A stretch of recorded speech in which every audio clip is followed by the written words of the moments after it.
पश्चिम नेपालको स्याङ्जा जिल्लाका हरियाली पहाडहरू बीच लुकेको छ एक शान्त र ऐतिहासिक गाउँ दरौं गाउँ। दरौं गाउँको इतिहास, जसलाई दरौं पनि भनिन्छ, पुस्तौंदेखि कृषि र सामुदायिक जीवनमा आधारित एक पुरानो पहाडी बस्ती हो।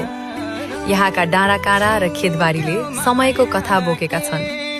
संस्कृति र जनजीवन यहाँको जीवन सरल छ तर अर्थपूर्ण।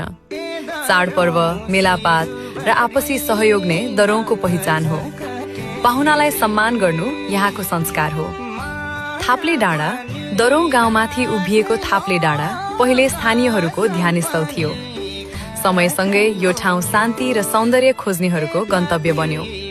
थाप्ले रिसोर्ट यसै शान्त वातावरणमा स्थापना भएको हो। थाप्ले रिसोर्ट प्रकृतिसँग मिलेर बनेको यो स्थानले स्याङ्जाका पहाडहरूको अद्भुत दृश्य प्रस्तुत गर्छ। विशाल बुद्ध प्रतिमा थाप्लेको मुटुमा अवस्थित विशाल बुद्ध प्रतिमा शान्ति, करुणा र एकताको प्रतीक हो। यो प्रतिमा आज दरौं गाउँको गर्व बनेको छ।